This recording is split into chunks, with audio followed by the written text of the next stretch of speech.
ನಮಸ್ಕಾರ ವೀಕ್ಷಕರೇ, 1,200 ರೂಪಾಯಿ ಹಣ ಬೇಕಾ? ಸೊ ಹಾಗಾದ್ರೆ ಈ ಒಂದು ಯೋಜನೆಗೆ ಅರ್ಜಿಯನ್ನ ಸಲ್ಲಿಸಿ. ಈ ಒಂದು ಯೋಜನೆ ಅಂದ್ರೆ ಯಾವುದದು? ಇಲ್ಲಿ ಗೃಹಲಕ್ಷ್ಮಿ ಯೋಜನೆ ಆಗಿರ್ಲಿ, ಅನ್ನಭಾಗ್ಯ ಯೋಜನೆ ಅಡಿಯಲ್ಲಿ ಹಣ ಏನು ಅಮೌಂಟ್ ಡಿಲೇ ಆಗ್ತಾ ಇದಲ್ಲ ಬರೋದು, ಸೊ ಈ ಯೋಜನೆ ಹಾಗಲ್ಲ. ಡೆಫಿನೆಟ್ ಆಗಿ 100% ಪ್ರತಿ ತಿಂಗಳು ಕೂಡ ನಿಮ್ಮ ಖಾತೆಗೆ ಜಮಾ ಆಗ್ತಾ ಇದೆ. ಸೊ ಈಗ ಕೂಡ ಅರ್ಜಿ ಸಲ್ಲಿಸಿ ಹಣವನ್ನ ಪಡಿತಿರೋರು ಕೂಡ ಬಹಳಷ್ಟು ಜನ ಇದ್ದಾರೆ. ಸೊ ಹಾಗಾದ್ರೆ ಈ ಒಂದು ಯೋಜನೆಗೆ ನೀವು ಕೂಡ ಅರ್ಜಿ ಸಲ್ಲಿಸೋರಿದ್ರೆ ಸೊ ಇದಕ್ಕೆ ಅರ್ಹತೆಗಳೇನಾಗಿರ್ಬೇಕು, ಅರ್ಜಿ ಸಲ್ಲಿಸಲಿಕ್ಕೆ ಎಲ್ಲಿ ಹೋಗ್ಬೇಕು, ಡಾಕ್ಯುಮೆಂಟ್ಸ್ಗಳೇನಾಗಬೇಕು, ಸೊ ಈ ಎಲ್ಲ ಮಾಹಿತಿಗಳನ್ನ ಕಂಪ್ಲೀಟ್ ಆಗಿ ತಿಳಿಸ್ಕೊಡ್ತಾ ಇದ್ದೀನಿ ಈ ಒಂದು ವಿಡಿಯೋದಲ್ಲಿ. ಸೊ ನೀವೇನ್ ಮಾಡ್ಬೇಕು ಹೇಳಿ, ಈ ಒಂದು ಮಾಹಿತಿ ತಿಳಿದ್ರೇನೆ ಅರ್ಜಿ ಸಲ್ಲಿಸಲಿಕ್ಕೆ ಸಾಧ್ಯ ಆಗತ್ತೆ. ಸೊ ಕಂಪ್ಲೀಟ್ ಆದಂತಹ ಮಾಹಿತಿಯನ್ನ, ಇದ್ರ ಯೋಜನೆ ಬಗ್ಗೆನೇ ಕಂಪ್ಲೀಟ್ ಆದಂತಹ ಮಾಹಿತಿಯನ್ನ ತಿಳ್ಕೊಂಬಿಡಿ. ಸೊ ನೀವೇ ಆರಾಮಾಗಿ ಅರ್ಜಿಯನ್ನ ಸಲ್ಲಿಸಿ. ಪ್ರತಿ ತಿಂಗಳು ಕೂಡ 100% ಒರಿಜಿನಲ್ ಮಾಹಿತಿ ಆಗಿರುತ್ತೆ. ಸೊ ಡೆಫಿನೆಟ್ ಆಗಿ 1,200 ರೂಪಾಯಿ ನಿಮ್ಮ ಖಾತೆಗೆ ಜಮಾ ಆಗುತ್ತೆ DBT ಮುಖಾಂತರ. ಸೊ ನೋಡೋಣ ಏನಿದೆ ಮಾಹಿತಿ, ಇದ್ರ ಬಗ್ಗೆ ಎಲ್ಲ ಕೂಡ ತಿಳಿಸ್ಕೊಡ್ತೀನಿ. ಸೊ ಕಂಪ್ಲೀಟ್ ಆಗಿ ನೋಡಿ. ಚಾನಲ್ಗೆ ಸಬ್ಸ್ಕ್ರೈಬ್ ಮಾಡಿಲ್ಲ ಅಂದ್ರೆ ಬೇಗನೆ ಸಬ್ಸ್ಕ್ರೈಬ್ ಮಾಡ್ಕೊಂಡ್ಬಿಡಿ. ವಿಡಿಯೋಕ್ಕೆ ಒಂದು ಲೈಕ್ ಕೊಟ್ಬಿಟ್ಟೆ ವಿಡಿಯೋನ ನೋಡ್ಲಿಕ್ಕೆ ಸ್ಟಾರ್ಟ್ ಮಾಡಿ. ಈಗ ಡೈರೆಕ್ಟ್ ಆಗಿ ಪಾಯಿಂಟ್ಗೆ ಬಂದ್ಬಿಡ್ತೀನಿ ನೋಡ್ರಿ ಇಲ್ಲಿ ವೀಕ್ಷಕರೇ. ಸೊ ಮೊದಲನೇದಾಗಿ ಈ ಒಂದು ಯೋಜನೆ ಅಡಿಯಲ್ಲಿ ಅರ್ಹತೆಗಳನ್ನ ನಾವು ತಿಳ್ಕೊಳ್ಳೋಣವಾ. ಸೊ ನೋಡ್ರಿ, ಇಲ್ಲಿ ಪತಿ ಪತ್ನಿ ಸಂಯೋಜಿತ ವಾರ್ಷಿಕ ಆದಾಯ 32,000ಕ್ಕಿಂತ ಹೆಚ್ಚಿರಬಾರ್ದು, ಒಳಗಿರಬೇಕಾಗತ್ತೆ. ಅಂದ್ರೆ ನಿಮ್ಮ ವರ್ಷದ ಆದಾಯ ಏನಿರುತ್ತಲ್ಲ ಕಾಸ್ಟ್ ಇನ್ಕಮ್ ಕಾಸ್ಟ್ನಲ್ಲಿ 32,000ಕ್ಕಿಂತ ಹೆಚ್ಚಿಗೆ ಇರಬಾರ್ದು ಅಂತ ಕೊಟ್ಟಿದ್ದಾರೆ. ಫಲಾನುಭವಿಗಳು ಪತಿ ಅಥವಾ ಪತ್ನಿಯ ಸಂಯೋಜಿತ ಠೇವಣಿ ಮೌಲ್ಯ 10,000ಕ್ಕಿಂತ ಹೆಚ್ಚಿರಬಾರದು ಅಂತ ಕೊಟ್ಟಿದ್ದಾರೆ. ನೆಕ್ಸ್ಟ್ ಮೂರನೇದಾಗಿ ಯಾವುದೇ ರೀತಿಯ ಪಿಂಚಣಿಯನ್ನ ಸಾರ್ವಜನಿಕ ವಲಯ ಹಾಗೂ ಖಾಸಗಿ ಮೂಲಕದಿಂದ ನೀವು ಪಡೆದಿರಬಾರ್ದು ಅಂತ ಕೊಟ್ಟಿದ್ದಾರೆ. ಅಂದ್ರೆ ಪಿಂಚಣಿ ಸೌಲಭ್ಯವನ್ನ ನೀವು ಖಾಸಗಿ ಆಗಿರಲಿ ಮತ್ತೆ ನಿಮ್ಮ ಒಂದು ಸಾರ್ವಜನಿಕ ಒಂದು ಆಗಿರಲಿ, ಗೋರ್ಮೆಂಟ್ದಿಂದ ಅಥವಾ ಖಾಸಗಿಯಿಂದ ಹಣ ಪಡೆದಿರಬಾರ್ದು ಕಣ್ರಿ ಟೋಟಲ್ ಆಗಿ. ಸೊ ನೆಕ್ಸ್ಟ್ ನಾಲ್ಕನೇದಾಗಿ ಫಲಾನುಭವಿಗಳಿಗೆ ಗಂಡು ಮಕ್ಕಳು ಇದ್ರೂ ಸಹಿತ ಈ ಒಂದು ಯೋಜನೆಗೆ ಅರ್ಜಿಯನ್ನ ಸಲ್ಲಿಸಬಹುದು ಅಂತ ಕೊಟ್ಟಿದ್ದಾರೆ. ಸೊ ನೋಡಿ, ಇಲ್ಲಿ ಈ ಒಂದು ಅರ್ಹತೆಗಳನ್ನ ನಿಮ್ಗೆ ಅರ್ಥ ಆಯ್ತು ಅಂತ ಅನ್ಕೋತೇನೆ. ನೆಕ್ಸ್ಟ್ ಇದಕ್ಕೆ ಡಾಕ್ಯುಮೆಂಟ್ಸ್ಗಳು ಏನೇನು ಬೇಕಾಗತ್ತೆ. ಸೊ ಈ ಒಂದು ಯೋಜನೆಯಲ್ಲಿ ಡಾಕ್ಯುಮೆಂಟ್ಸ್ಗಳನ್ನ ನಾನು ತಿಳಿಸ್ಕೊಡ್ತೀನಿ ಕರೆಕ್ಟಾಗಿ ನೋಡಿ. ವಾಸಸ್ಥಳ ದೃಢೀಕರಣ ಪತ್ರ ಬೇಕಾಗತ್ತೆ. ನಮ್ಮ ಕರ್ನಾಟಕದಲ್ಲಿ ನೀವು ವಾಸವಾಗ್ತೀರಾ ಅಂತ, ನಾವು ಇಲ್ಲೇ ಇರ್ತೀವಿ ಅಂತ ಅನ್ನುವಂತಹ ದೃಢೀಕರಣ ದಾಖಲಾತಿ ಬೇಕಾಗತ್ತೆ. ನೆಕ್ಸ್ಟ್ ವಯಸ್ಸಿನ ದೃಢೀಕೃತ ದಾಖಲೆ ಬೇಕಾಗತ್ತೆ, ವಯಸ್ಸಿನ ಪುರಾವೆ ಬೇಕಾಗತ್ತೆ. ನೆಕ್ಸ್ಟ್ ನೋಡಿ ಇಲ್ಲಿ ಬ್ಯಾಂಕ್ ಮತ್ತು ಅಂಚೆ ಖಾತೆಯ ವಿವರಗಳು, ನಿಮ್ಗೆ ಅಮೌಂಟ್ ಜಮಾ ಆಗ್ಬೇಕಲ್ಲ, ಬ್ಯಾಂಕ್ ಖಾತೆಯ ಅಂಚೆ ಖಾತೆಯ ವಿವರಗಳು ಬೇಕಾಗತ್ತೆ. ನೆಕ್ಸ್ಟ್ ಆಧಾರ್ ಕಾರ್ಡ್ ಮುಖ್ಯವಾಗಿರುವಂಥದ್ದು. ಇದಕ್ಕೆ ಮೊಬೈಲ್ ನಂಬರು ಕೂಡ ಲಿಂಕ್ ಆಗಿರಲೇಬೇಕು ಡೆಫಿನೆಟ್ ಆಗಿ. ಮತ್ತು ಬ್ಯಾಂಕ್ ಪಾಸ್ಬುಕ್ ಕೂಡ ಅದೇ ನಂಬರ್ ಲಿಂಕ್ ಆಗಿರಬೇಕು. ಯಾವುದು ಆಧಾರ್ ಕಾರ್ಡ್ಗೆ ಬ್ಯಾಂಕ್ ಪಾಸ್ಬುಕ್ಗೆ ಒಂದೇ ಒಂದು ನಂಬರು ಲಿಂಕ್ ಆಗಿರಲೇಬೇಕಾಗತ್ತೆ. ಮತ್ತು ಪಡಿತರ ಚೀಟಿಯ ಸಂಖ್ಯೆ, ರೇಷನ್ ಕಾರ್ಡ್ ಸಂಖ್ಯೆ ಬೇಕಾಗತ್ತೆ.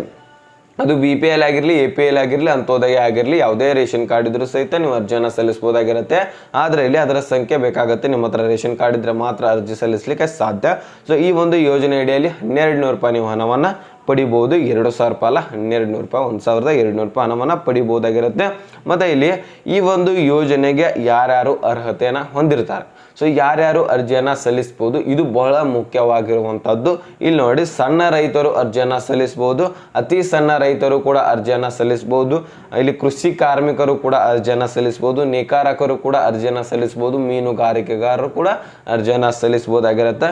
ಸೊ ಇಷ್ಟು ಕೆಲಸವನ್ನು ಮಾಡುವವರು ಆರಾಮಾಗಿ ಅರ್ಜಿಯನ್ನು ಸಲ್ಲಿಸಿ 1,200 ರೂಪಾಯಿ ಹಣವನ್ನು ಪ್ರತಿ ತಿಂಗಳು ಕೂಡ ಪಡಿಬೋದಾಗಿರುತ್ತೆ. ಸೊ ಇದಿಷ್ಟು ಆದಮೇಲೆ ಇಲ್ಲಿ ಡಾಕ್ಯುಮೆಂಟ್ಸ್ಗಳಾಯಿತು, ಅರ್ಹತೆಗಳಾಯಿತು, ಯಾರ್ಯಾರು ಅರ್ಜಿ ಸಲ್ಲಿಸಬೇಕು ಇದು ಕೂಡ ಆಯಿತು. ಇನ್ನು ಅರ್ಜಿಯನ್ನು ಎಲ್ಲಿ ಹೋಗಿ ಸಲ್ಲಿಸಬೇಕಪ್ಪ ಅಂದರೆ, ನೀವು ನಿಮ್ಮ ಒಂದು ವಾಸಸ್ಥಳ ವ್ಯಾಪ್ತಿಯ ಒಂದು ಅಟಲ್ ಜಿ ಜನಸ್ನೇಹಿ ಕೇಂದ್ರಕ್ಕೆ ಹೋಗಿ ಅರ್ಜಿ ಸಲ್ಲಿಸಬೇಕಂತ ಹೇಳಿದ್ದಾರೆ. ಅಟಲ್ ಜಿ ಜನಸ್ನೇಹಿ ಒಂದು ಕೇಂದ್ರಕ್ಕೆ ಹೋಗಿ ಅರ್ಜಿಯನ್ನು ಸಲ್ಲಿಸಬೇಕಂತ ಹೇಳಿದ್ದಾರೆ ವೀಕ್ಷಕರೇ. ಸೊ ನಿಮ್ಮ ಒಂದು ಮನೆಯ ಹತ್ತಿರ ಇರುವಂತಹ ಎಲ್ಲಿದೆ ನೋಡ್ರಿ, ಸೊ ಆ ಒಂದು ಸ್ಥಳಕ್ಕೆ ಹೋಗಿ ಅರ್ಜಿಯನ್ನು ನೀವು ಆರಾಮಾಗಿ ಸಲ್ಲಿಸಬಹುದಾಗಿರುತ್ತೆ. ಮತ್ತು ಇದಕ್ಕೆ ವಯಸ್ಸಿನ ಮಿತಿ ಏನಾಗಿರ್ಬೇಕಪ್ಪ ಅಂದರೆ 65 ವರ್ಷಕ್ಕಿಂತ ಮೇಲ್ಪಟ್ಟವರು ಅರ್ಜಿಯನ್ನು ಸಲ್ಲಿಸಬಹುದಾಗಿರುತ್ತೆ. ಈ ಒಂದು ಯೋಜನೆ ಹೆಸರು ಸಂಧ್ಯಾ ಸುರಕ್ಷಾ ಯೋಜನೆ ಅಂತ.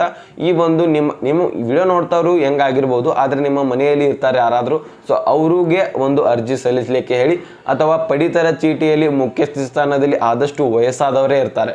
ಹಿರಿಯರೇ ಇರ್ತಾರೆ. ಹಿರಿಯರು ಮನೆಯಲ್ಲಿ ಪ್ರತಿಯೊಂದು ಮನೆಯಲ್ಲಿ ಒಬ್ರಿಲ್ಲ ಒಬ್ರು ಇದ್ದೇ ಇರ್ತಾರೆ 100%. ಸೊ ಅವ್ರದ್ದು ಏನಿದೆಲ್ಲ ಡಾಕ್ಯುಮೆಂಟ್ಸ್ಗಳನ್ನು ನೀವೇ ಖುದ್ದಾಗಿ ತೆಗೆದುಕೊಂಡು ಹೋಗಿ ಅರ್ಜಿಯನ್ನು ಸಲ್ಲಿಸ್ಬೋದು. ಅವತ್ತೇನು ಸಿಗ್ನೇಚರ್ ಹತ್ತಲ್ಲ ಏನಿಲ್ಲ. ಸೊ ಆರಾಮಾಗಿ ಹೋಗಿ ಈ ಒಂದು ಅಟಲ್ಜಿ ವ್ಯಾಪ್ತಿ ಒಂದು ನಿಮ್ಮ ಒಂದು ವ್ಯಾಪ್ತಿಯಲ್ಲಿರುವ ಅಟಲ್ಜಿ ಸ್ನೇಹಿ ಕೇಂದ್ರಕ್ಕೆ ಹೋಗಿ ಅರ್ಜಿಯನ್ನು ಆರಾಮಾಗಿ ಸಲ್ಲಿಸ್ಬೋದಾಗಿರುತ್ತೆ. 65 ವರ್ಷಕ್ಕಿಂತ ಮೇಲ್ಪಟ್ಟವರು ಆದಷ್ಟು ಎಲ್ಲರ ಮನೆಯಲ್ಲೂ ಕೂಡ ಇರ್ತಾರೆ ಹಿರಿಯರು. ನೀವೇ ಅರ್ಜಿ ಸಲ್ಲಿಸಿ ಅಮೌಂಟನ್ನು ಪಡೀರಿ. ಅವ್ರ ಬ್ಯಾಂಕ್ ಅಕೌಂಟ್ ಲಿಂಕ್ ಮಾಡಿ ಯಾವಾಗ ಅಮೌಂಟ್ ಬರುತ್ತೆ ನಿಮಗೆ ಏನಾದರೂ ಯೂಸ್ ಆಗುತ್ತೆ, ಹೌದಲ್ವಾ? ಸೊ ಆರಾಮಾಗಿ ಯಾರಾದರೂ ಇದ್ರೆ ನೋಡಿ ಬೇಗನೆ ಅರ್ಜಿಯನ್ನು ಈ ರೀತಿಯಾಗಿ ಸಲ್ಲಿಸ್ಬೋದಾಗಿರುತ್ತೆ. ಸೊ ಇದೆಷ್ಟು ಎಲ್ಲ ಕೂಡ ಕ್ಲಿಯರ್ ಆಗಿ ನಿಮ್ಗೆ ಅರ್ಥ ಆಗಿದೆ ಅಂತ ಅನ್ಕೋತಾನೆ. ಸೊ ಈ ಒಂದು ಯೋಜನೆಯ ಬಗ್ಗೆ ಏನಾದರೂ ನಿಮಗೆ ಕನ್ಫ್ಯೂಷನ್ ಇದ್ರೆ, ಕ್ಲಾರಿಫಿಕೇಶನ್ ಬೇಕಾದರೆ ಸೊ ಕಮೆಂಟಲ್ಲಿ ಹೇಳ್ಬೋದು, ಅಥವಾ ಇನ್ಸ್ಟಾಗ್ರಾಮ್ ಒಂದು ಲಿಂಕನ್ನು ಡಿಸ್ಕ್ರಿಪ್ಷನಲ್ಲಿ ಕೊಟ್ಟಿರ್ತೀನಿ. ಸೊ ಅಲ್ಲಿಂದ ಡೈರೆಕ್ಟಾಗಿ ಮೆಸೇಜ್ ಮಾಡಿ ನನಗೆ. ಸೊ ನನಗೆ ಮೆಸೇಜ್ ಸಪ್ರೇಟಾಗಿ ಮೆಸೇಜ್ ಮಾಡಿ ನಿಮಗೆ ಕ್ಲಿಯರ್ ಆಗಿ ತಿಳಿಸ್ಕೊಡ್ತೀನಿ, ಓಕೆನಾ? ಸೊ ಇದಿಷ್ಟು ಮಾಹಿತಿ ಅರ್ಥ ಆಗಿದ್ರೆ ನೀವಷ್ಟೇ ತಿಳ್ಕೊಬೇಡಿ, ನಿಮ್ಮ ಸ್ನೇಹಿತರು ಯಾರಾದರೂ ಅವ್ರ ಮನೆಯಲ್ಲಿ ಹಿರಿಯರಿದ್ದರೆ ಸೊ ಅವ್ರಿಗೆ ಶೇರ್ ಮಾಡಿ, ಅವ್ರಿಗೂ ಕೂಡ ತಿಳಿಸಿ, ಅವರು ಕೂಡ ಅರ್ಜಿ ಸಲ್ಲಿಸಲಿ, ಅವ್ರಿಗೂ ಕೂಡ ಸಾಕಷ್ಟು ಹೆಲ್ಪ್ ಆಗುತ್ತೆ. ವೀಕ್ಷಕರ, ಗೃಹಲಕ್ಷ್ಮಿ ಯೋಜನೆ ಮುಂದೆ ಬರುತ್ತೋ ಇಲ್ಲೋ ಗೊತ್ತಿಲ್ಲ, ಅಥವಾ ಅನ್ನಭಾಗ್ಯ ಯೋಜನೆ ಅಮೌಂಟ್ ಬರುತ್ತೋ ಇಲ್ಲೋ ಗೊತ್ತಿಲ್ಲ. ಆದರೆ ಈ ಒಂದು ಪಿಂಚಣಿ ಸೌಲಭ್ಯ ಏನಿದೆಯಲ್ಲ ಇದು ಸಹಾಯವರೆಗೂ ಇರುತ್ತೆ. ಅರ್ಥ ಮರಣ ಹೊಂದುವವರೆಗೂ ಕೂಡ ಈ ಒಂದು ಯೋಜನೆಯ ಒಂದು ಅಮೌಂಟನ್ನು ಪಡಿತಾ ಹೋಗ್ಬೋದಾಗಿರುತ್ತೆ. 65 ವರ್ಷ ಮೇಲ್ಪಟ್ಟು ಆಗಿದ್ರೆ ಸಾಕು ವೀಕ್ಷಕರೇ.